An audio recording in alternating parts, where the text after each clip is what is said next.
Salut à tous, c'est Sylvain du Hockey Franco et je suis très heureux de vous retrouver pour cette nouvelle vidéo. Je vous emmène en Suisse à la rencontre de deux défenseurs français, Thomas Thierry et Johan Morand, deux joueurs du club de Zoug. J'ai pu échanger avec eux lors de mon passage à Fribourg où j'ai également rencontré Laurent Meunier et Charles Bertrand. Ces deux vidéos, elles sont déjà disponibles sur la chaîne, donc n'hésitez pas à les regarder. Et puis si le contenu vous plaît, eh bien vous me feriez très plaisir en vous abonnant. Merci d'avance. Sans plus attendre, on commence tout de suite avec Thomas Thierry, défenseur international qui a participé au dernier championnat du monde avec l'équipe de France. C'est un garçon vraiment charmant que j'étais très content de rencontrer, donc j'espère que la vidéo vous plaira. Et puis on se retrouve tout de suite après pour que je vous présente Johan Morand. A tout de suite. Alors quelle aventure pour toi de manière générale en Suisse? T'es arrivé jeune, t'as dû vraiment faire tes classes au Servais, t'es arrivé jusqu'à capitaine de cette équipe de jeunes, finalement pas être vraiment conservé, moment difficile, et puis t'as rebondi complètement à Zoug de la plus belle des manières. Aujourd'hui, voilà, t'as du temps de glace, tu participes à la belle aventure de cette équipe, quoi. C'est magnifique. Honnêtement, jamais j'aurais espéré ça, quoi. Voilà, j'ai dû quitter Genève, partir de Genève, j'ai pas vraiment eu le choix, on va dire. Zoug m'a proposé un contrat avec l'académie, j'ai commencé, on va dire, étape par étape. Et après, l'année dernière, au mois d'octobre, une place s'est libérée et j'ai pu monter. Ils m'ont fait confiance, donné des responsabilités. Et j'ai pris l'affaire, quoi. Et maintenant j'ai envie de rester, quoi. Sûr, ouais. En continuant avec cet état d'esprit de tout prendre, ce qui est positif, etc. Parce qu'il y a l'équipe de France aussi, c'est quelle aventure aussi incroyable d'être lancé comme ça, jeune dans une défensive qui a besoin en plus de ce renouvellement. C'est aussi une vraie place que tu as à te faire à ce niveau-là. Bien sûr, et puis c'est toujours une fierté, quoi, de porter ce maillot français.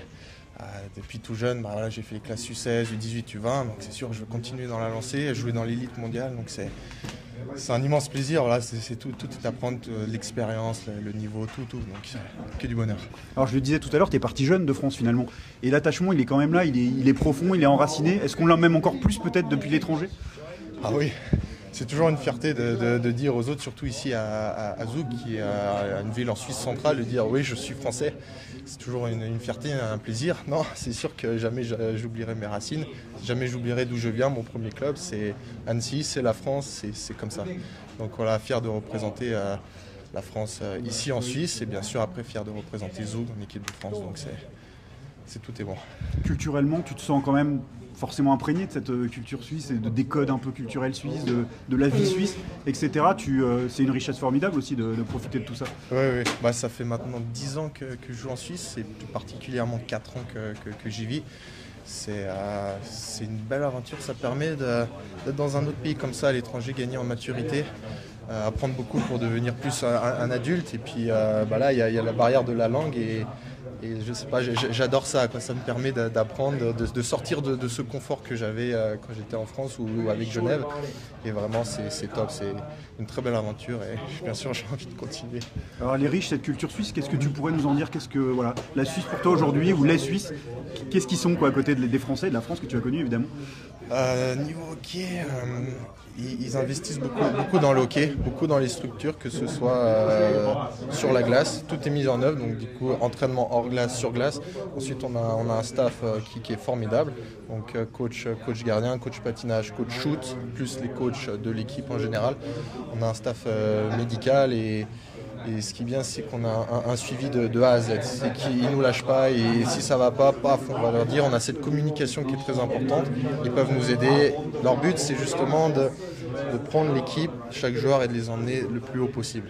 Donc c'est vraiment un travail, une unité, un club tous ensemble. Et c'est cette culture, on va dire, dont voilà, je suis tombé un peu amoureux et j'ai été un peu adopté. Et c'est pour ça que je veux rester en Suisse, continuer à jouer en Suisse, me développer là et puis voilà, tout apporter après en équipe de France, tout plein d'expériences. Le pays où le hockey est roi, finalement, c'est ça, à côté de la France, la majeure différence. Ce que tu disais, c'est un peu le reflet de tout ça. C'est un pays où on parle hockey avant tout, quoi. On se définit par son appartenance au club de hockey, quoi. Voilà, en exemple, Zoug, c'est une ville de hockey. Comme je t'ai dit, voilà, il y a l'investissement, les gens viennent au match pour supporter, pour encourager l'équipe. Ils nous supportent, ils nous soutiennent. On a vraiment, et après il y a toute une équipe dans chaque club de médias pour avoir cette connexion ville et club. Donc ouais, c'est ça, c'est une grosse différence. Bon, après, ces derniers temps en France, ça a augmenté, il y a du travail et puis justement ça augmente, donc c'est ça qui fait plaisir. Ici en Suisse, on garde quand même un œil de ce qui se passe en France et bien sûr ça fait plaisir de voir que ça se développe petit à petit. Dans un secteur, la défense, où le réservoir français n'est pas particulièrement profond, on devrait probablement compter sur Thomas Thierry pour être un des leaders de la future défense de l'équipe de France. À Zoug, finaliste du dernier championnat de Suisse, Thomas Thierry a un de ses coéquipiers qui est également français, et il s'agit de Johan Morand. Joueur physique, rugueux, provocateur, Johan Morand n'est pas vraiment le chouchou dans la plupart des patinoires de Suisse. C'est en tout cas le type de joueur que l'on préfère avoir dans son équipe qu'en face. Vous allez voir que le garçon est intelligent, réfléchi et qu'il a pas mal de choses à dire. Un petit problème technique nous a hélas empêché de filmer cet entretien jusqu'au bout. Pour que vous puissiez profiter néanmoins de l'intégralité de l'entretien, je me suis appuyé sur les photos de Francis Lared, que je remercie beaucoup, pour illustrer la fin de cette interview. Je vous laisse profiter des mots de Johan Morand, à tout de suite. On parle d'intensité, on parle de travail évidemment, ce sont des qualités que tu as.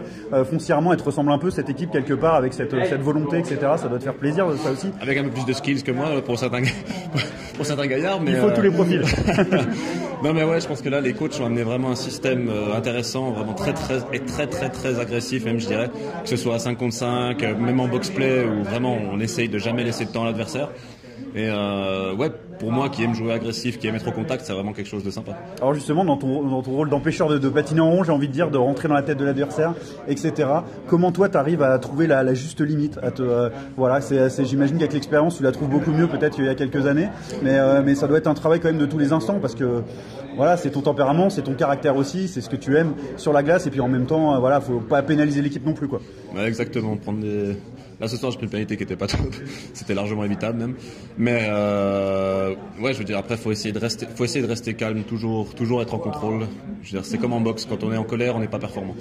C'est quand on est calme et qu'on analyse la situation pragmatiquement que là on peut être dangereux parce qu'on rentre dans la tête comme tu l'as dit de l'adversaire, parce que c'est nous qui initions le mouvement et à partir de ce moment-là c'est pas un souci. Et il faut juste pas répondre aux coups, rester dans le match et toujours se concentrer sur le jeu, pas sur les situations de combat et pas aller chercher des checks inutiles. Alors comment tu vois l'évolution du hockey de manière générale? Parce que c'est vrai qu'aujourd'hui on parle vitesse, on parle jeunesse. Tout le temps, on dit que la NHL c'est devenu une ligue de jeunes et qui patinent comme des malades et que finalement, bah voilà, les bagarres, l'intensité, ça passe un peu au second plan. Enfin, en tout cas, l'intensité de la vitesse, oui, mais pas celle vraiment du physique. Toi, justement, avec voilà cet amour aussi du jeu physique, qui fait complètement partie du hockey sur glace. Comment tu la juges cette évolution? Est-ce que tu penses qu'il y a encore de la place finalement pour voilà du jeu très intense, très physique et voilà? Oui, bien sûr, mais de toute façon, la vitesse n'est pas antagoniste au jeu intense. Je pense même que ça en fait partie justement.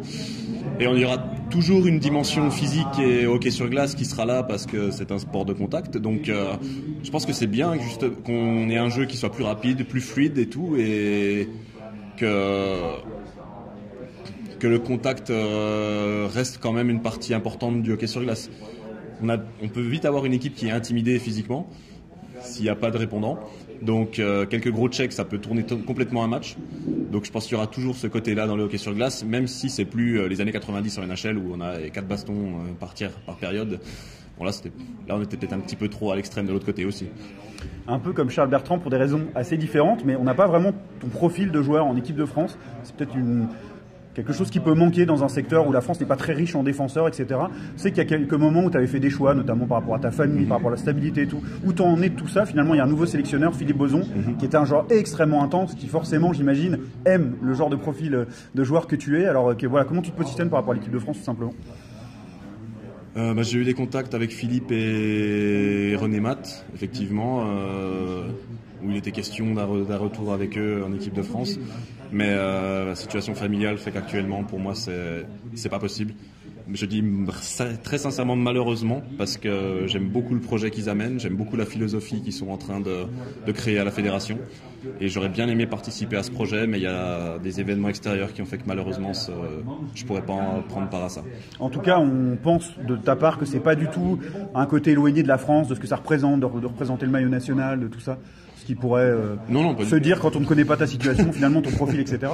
Non, c'est vraiment pas le problème. C'est vraiment quelque chose de totalement extérieur, que ce soit au hockey ou l'amour du maillot ou de la patrie, je sais pas comment on peut appeler ça. Mais parce que finalement t'es parti il y a un moment et puis t'as fait toute ta carrière en Suisse, etc. On pourrait croire culturellement aussi qu'à un moment donné, tu vois, ça s'éloigne, la France et tout. Thomas nous disait finalement on est encore plus patriote quand on est hors de France et on est fier, on se revendique, etc. Il dit surtout à Zoug, c'est quand même pas, on parle pas français, etc. Il dit moi je suis fier de dire que je suis français, etc. Tu partages un peu cette vision-là, toi? Et voilà, c'est là que la caméra est tombée en panne malheureusement, je m'en excuse une nouvelle fois, mais vous pouvez tout de même écouter la suite de cet entretien et puis on se retrouve juste après. Moi j'ai toujours vécu entre les deux, j'ai toujours vécu entre la France et la Suisse finalement, parce que j'ai fait toute mon enfance de hockey en Suisse et toute mon enfance d'école en France, donc j'ai toujours eu ce partage des cultures et je pense que effectivement c'est toujours une richesse de toute façon d'être multiculturel, donc ouais, j'ai absolument pas de... J'ai pas de honte, mais j'ai pas de fierté non plus à être français, parce que je pense que j'y suis pour rien, donc j'ai pas vraiment à en être fier. Mais non, je ne renie absolument pas ma nationalité et mes origines, y a pas de problème avec ça. Alors qu'est-ce que tu souhaites à cette équipe de France et puis au championnat de France de manière générale? On sait que c'est en train petit à petit de se professionnaliser, d'avancer, etc. On est très loin de la Suisse forcément. Aujourd'hui, quand on est hockeyeur, on préfère jouer en Suisse, devant des foules, dans des clubs très professionnalisés, etc. qu'en France. Mais bon, il y a une petite étincelle peut-être, on espère en tout cas. On espère. Après, c'est toujours la même chose, quoi. Il faut que les médias se prennent au jeu pour que le sport puisse vraiment se développer. Et ça, pour l'instant, en France, c'est compliqué. Ce qui est dommage, c'est que le rugby a fait le virage dans les années 90, alors que le hockey avait la possibilité de le faire à la place, ou peut-être avec le rugby, et n'a pas eu la possibilité de prendre ce tournant-là. Maintenant, il faut pousser, continuer à professionnaliser les championnats. Je pense pour l'instant continuer d'exporter des jeunes comme ça se fait en ce moment en Finlande, en Suède, où beaucoup de jeunes Français talentueux vont se former là. Et on voit aujourd'hui que c'est un plus pour l'équipe de France, parce que malheureusement pour le moment la France n'a pas la possibilité d'amener ces talents-là à très haut niveau. Mais justement l'objectif c'est ça, c'est de créer un championnat compétitif qui va attirer les médias, qui va permettre de former des jeunes et qui va permettre à l'équipe de France de continuer à monter en niveau, comme elle le fait, je pense, ces dernières années. Je veux dire, on a des joueurs de NHL, on a des joueurs de KHL, des joueurs en Finlande, en Suède, en Suisse, et ça, je pense que c'est la preuve que les Français sont des bons joueurs de hockey et qui sont compétitifs. Alors, c'est pas forcément cohérent dans une optique de carrière de retourner en France, en tout cas, à moins de préparer une reconversion ou pour des raisons familiales, comme ça a pu être le cas pour Damien Fleury, par exemple. Néanmoins, s'il y avait la KHL qui retournait à Paris, on en a un peu parlé, ça bruisse, on sait que la KHL a très envie d'être, de s'étendre et tout partout. Si tu avais une opportunité comme ça, on va dire, de jouer dans une ligue au moins aussi forte que la Suisse, mais pour une équipe française, est-ce que c'est un challenge qui t'intéresserait en soi ou pas plus que ça finalement? La Suisse, c'est quand même super, quoi. Il y a beaucoup de public, il y a un championnat très compétitif. Puis peut-être que toi, tu es bien et que tu as envie de rester là tout simplement. Oui, c'est vrai qu'il y a de gros avantages à vivre en Suisse, notamment les déplacements, qui sont quelque chose de très très court, particulièrement à Zug, on est en Suisse centrale. Je veux dire, on fait 4 heures de déplacement maximum et la plupart du temps c'est entre 1 et 2 heures, donc ça permet de passer beaucoup de temps avec la famille. Pour moi c'est quelque chose d'important. Mais bon, après l'éventualité d'une équipe de KHL, on en parlait à Martigny, on en parle un peu partout. Ça c'est toujours quand même assez aléatoire, hein. Ça dépend du bon vouloir d'un oligarque russe en général, et c'est toujours quelque chose. On a vu que pour bizarre. les Français, c'était la KHL, c'est pas le paradis, c'est très difficile, et à part Stéphane Dacosta, il y en a aucun qui a vraiment réussi à faire ça. Ouais, puis on voit aussi pour les équipes étrangères, je veux dire Helsinki, ils restent là-dedans plus ou moins parce qu'ils n'ont plus le choix à ce moment. Ouais. Et financièrement, je crois que c'est compliqué. Donc on voit les équipes de Zagreb aussi qui ont step down, qui sont repartis dans leur championnat. C'est pas forcément évident si on n'a pas d'énormes moyens financiers, ce qui représenterait un mécène en France, parce que les médias clairement ne seront pas suffisamment là et les sponsors ne sont pas suffisamment là pour payer. Donc créer un club comme ça de rien, sponsorisé en entier par un mécène, c'est quand même pas forcément, je pense, l'avenir du hockey français. La seule optique serait vraiment genre je m'achète Paris, quoi. Un peu comme les Qataris l'ont fait en football. Je m'achète la Tour Eiffel et je montre aux autres Russes que moi j'ai Paris, les gars.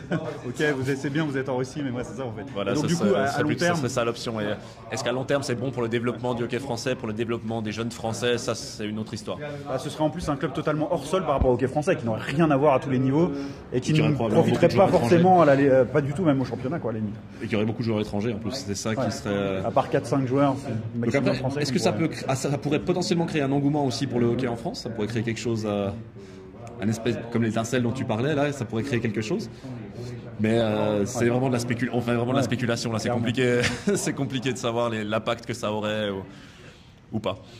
Je te remercie pour tout, Yoann. C'est vraiment sympa d'avoir pris le temps. On te souhaite tout le meilleur pour la suite et ça fait vraiment plaisir de venir te voir. Merci beaucoup à toi. Merci à vous. J'espère vous proposer encore de nombreuses rencontres de ce type. Si vous voulez soutenir mon travail, n'hésitez pas à aller faire un tour sur ma boutique sur Vinted, Hockey Franco tout simplement. Il y a des maillots à vendre et puis je fais une offre spéciale été avec un polo plus une casquette à 20 €. Donc si ça vous intéresse, n'hésitez pas à me le demander. Je vous laisse de toute façon le lien vers le Vinted en commentaire. Un grand merci pour votre soutien et vos encouragements. On se retrouve très vite sur le Hockey Franco. J'ai pas mal de projets à vous annoncer dans les semaines et les mois qui viennent. J'espère que ça va vous plaire. En attendant, vive le hockey.